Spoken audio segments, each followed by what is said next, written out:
Salut Xavier. Eh ben salut Guilain, puis bonjour à tous. Bon, il fait chaud, d'accord. Il a fait chaud, très sec. Très tôt, il a fait chaud très tôt. Ouais, c'est pas mauvais pour tout le monde en fait. Alors là, c'est l'occasion déjà de remercier nos amis du Biogerme qui m'ont offert les graines d'une courge que j'aime beaucoup et qui l'a mûri alors que d'habitude non. C'est la courge sucrine du Berry. Alors sucrine du Berry, n'allez pas croire qu'elle vient du Berry. C'est une sucrière du Brésil. Ouais. Mais non. Et alors faites attention parce que là j'ai des sources. Donc pour ceux qui voudraient dire que ça vient du Berry, je demanderai des sources antérieures aux années 80 à la fête des courges de Transo. Donc pour moi, elle est arrivée des courges de quoi? de Transo dans le Berry et donc la fameuse. Ouais, voilà. Et donc c'est une courge qui a apparu à cette époque-là dans les années 80. C'est une super courge. Moi je l'aime beaucoup parce qu'on peut la faire crue râpée. Elle est parfaite en velouté, mais elle est parfaite aussi pour faire des desserts. Elle porte très bien son nom, sucrine. Alors là, on la voit, et c'est un phénomène assez peu fréquent. On la voit en train de mûrir. C'est-à-dire que de verte, comme celle-ci... Ouais, moi je voyais toujours ça vert. Voilà, de verte, elle est en train de devenir ocre. Alors, les courges sont des fruits climactériques, c'est-à-dire qui continuent d'évoluer après récolte. En général, les sucrines du Berry, on les récolte vertes et elles changent de couleur au fur et à mesure du stockage. Mais là, on voit que les couleurs, ça y est, sont déjà en train de changer.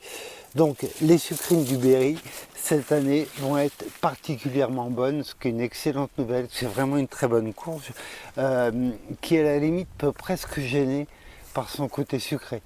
C'est assez proche de la butternut, mais beaucoup plus sucré. Ah donc le mot sucrine est... Ah, il est pas... Oui, en fait, à l'origine, c'est une courge sucrière du Brésil. Et c'est vraiment très bon et je la recommande à tout le monde. Après, c'est une cucurbita moscata. Donc on avait fait une vidéo, on vous remettra le lien sur les différentes espèces des courges. Les cucurbita moscata demandent plus de chaleur et de soleil que les autres. Donc des années comme ça, c'est idéal. Ah oui, et je dirais même en période de changement climatique avec des étés souvent plus chauds, plus secs, c'est une espèce vraiment à avoir dans son potager.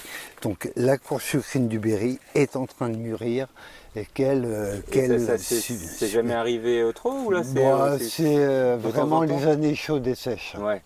Et après on voit qu'elle n'est pas totalement mûre. À un détail tout simple, son pédoncule, là la partie qui relie le fruit à la tige, est encore bien vert. Ouais. Donc il y a encore une circulation de sève. Donc là, elle n'est pas du tout mûre encore vraiment. Le pédoncule va sécher et là, voilà, on va se régaler. Et t'as pas des idées de recettes du coup avec des trucs un peu sucrés? Alors, elle est très bonne en fond de tarte. Ah ouais. Vraiment super bonne. Ouais. Donc, et puis moi, je l'aime bien en velouté. Elle a un côté sucré, mais qui ne me dérange pas, bien au contraire. Mais dans le Berry, ils en font quoi? Faudrait leur demander. Amis Berrichon, donc toutes vos recettes sont les bienvenues. De sucrine du Berry. Voilà. Donc en dessous de la vidéo, en commentaire, et voilà. on regardera ça avec et donc n'hésitez pas. Parce que là, t'as de quoi faire quelque part. Ah bah ouais, mais ça va être mangé, il n'y a pas de problème. Et encore merci Biogerme pour la qualité de vos graines. Et merci Biogerme, merci Xavier, et puis à bientôt. À bientôt.